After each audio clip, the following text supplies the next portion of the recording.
Question 2, the Right Honourable Chris Hipkins. Thank you, Mr Speaker. To the Prime Minister. No, I'll wait till your colleagues there have settled. To the Prime Minister, does he stand by all of his government statements and actions? The Honourable David Seymour. Mr Speaker, yes, and particularly the government introducing legislation which has led to New Zealanders up and down this country being able to vote on whether their council should have Māori wards. Having the same basic democratic rights and duties regardless of background is a critical cornerstone of our democracy, and now, thanks to this government, New Zealanders up and down the country will get to have a say about whether that is the policy in their council. Supplementary. Who speaks for the government? The Prime Minister, who says he wants modest, consistent house price increases, or the Housing Minister, who says that it's good that house prices are dropping and the government is trying to drive house prices down? Mr Speaker, the facts are that the government cannot set house prices, and I would be alarmed if any party in this House had that as their plan.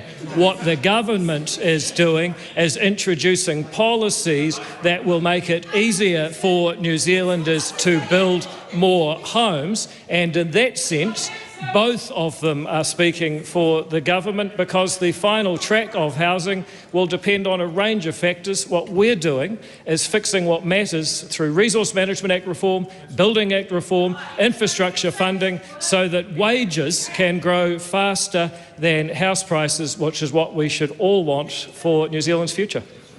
So is it the government's goal for house prices to go up or down? Mr Speaker, we seem to be having a communication or comprehension problem on behalf of the Leader of the Opposition. My previous answer clearly stated that the government's goal is to make it easier to build a home. We're doing Resource Management Act reform, wonderful work by Chris Bishop and Simon Court. We are doing Building Act reform, wonderful work by Chris Pink, the Minister for Building and Housing. And we are doing infrastructure funding and finance reform across a range of portfolios. Now, what that means is that it is easier and more affordable to build a home, and that means the next generation has ladders of opportunity to be part of a property-owning democracy, something that got further and further into the distance under the previous government's housing inflation. Order, Mr Speaker. I don't think anyone will be any the wiser as to whether or not the government's position is that house prices should go up or down as a result of that answer. Well, I'm happy to repeat the question if the member has a comprehension problem with it. No, you can ask his... Problem's all yours, buddy. When I'm speaking, no one else is. You can most certainly use your supplementaries to ask another question if you wish, but you can't ask me to judge the quality of a question. That's never been the case. Supplementary. Was Chris Bishop wrong when he said, quote, the government is trying to drive house prices down, end quote? Mr Speaker, no, he was not, because, as I have explained and will now explain for the third time, I suspect the rest of New Zealand's got it, but for the benefit of the Leader of the Opposition, many of the policies that the government is introducing are policies that will increase the supply elasticity of housing, and that will, other things being equal, make it more affordable. However, it is also true that as New Zealand's economy grows under the policy of this government, as New Zealanders become wealthier, as they bid higher prices for housing, they may well end up pushing prices up.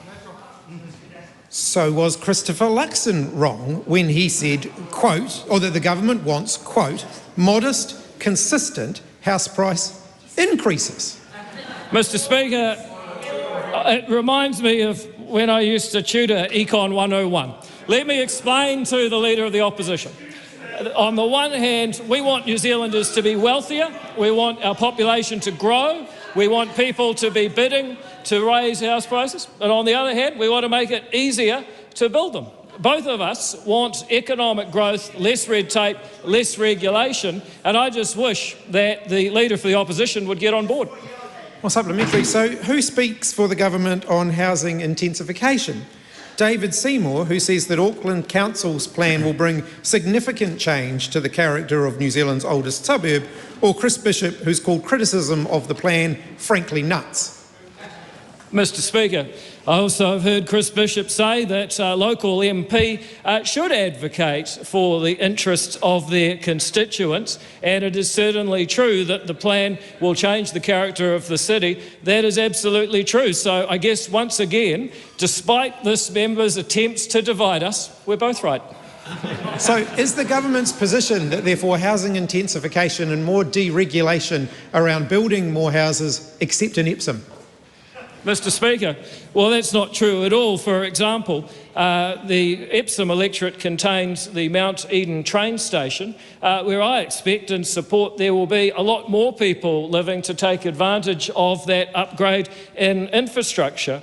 On the other hand, there are parts of the Epsom electorate, indeed parts of Auckland and every city, which have very old infrastructure that is crumbling, in some cases leaking sewage into the sea, and it would be foolhardy to intensify in those areas. And that's one reason why this government has reversed the previous government's policy of allowing three-storey houses on any section, including floodplains, because the previous government did some dumb stuff, but that was among the stupidest. A supplementary question, Mr Speaker. Is his government committed to meeting New Zealand's emissions targets under the Paris Agreement? Mr Speaker, yes we are, but this government also is a conscientious and collegial coalition of three parties who actually have a mind of their own. And on that topic, I just wonder when the Leader of the Opposition will tell the world what he thinks about someone saying that Black, Asian and Indian New Zealanders should not participate in our democracy. Well, I'm sure most people will make the judgment that you might just have. The question, a point of order, the Honourable Chris Hipkins. Mr Speaker, how is the acting Prime Minister reflecting on my character and making a misrepresentation about something that I have or haven't said in any way relevant to the question or acceptable within the House? Well, now that you raise it, that's not acceptable, but it is in the nature of debate. I don't think it would be fair to require it to be withdrawn or other such in the circumstance. Because if you think about the nature of the questioning, it was along those lines where you... Speaker? No, hang on a minute. I'm still speaking. You were, in your questioning the integrity and veracity of statements made by the Honourable David Seymour compared to anybody else. So it's not unreasonable that there is a comparison put back. Standing orders, I don't have it in front of me.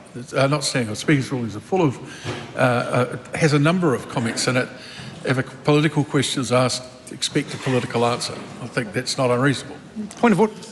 What in particular did you find political about a question that said, is his government committed to meeting New Zealand's emissions targets under the Paris Agreement? Because that was the question. No, that is quite right. And it's the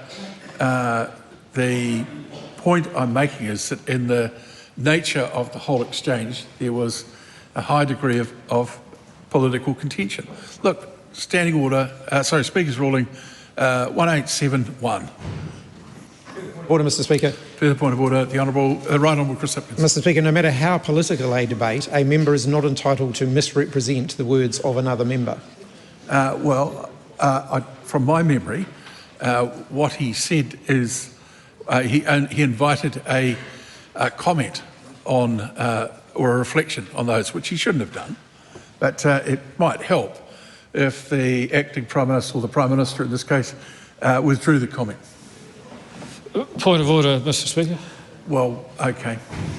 My answer simply held up a mirror to the Leader of the Opposition's questions. If he doesn't like what he sees, then perhaps he should change the questions he answers. That's your opinion. But for the sake of this country being able to get on with question time, I'll withdraw the comment. Thank you.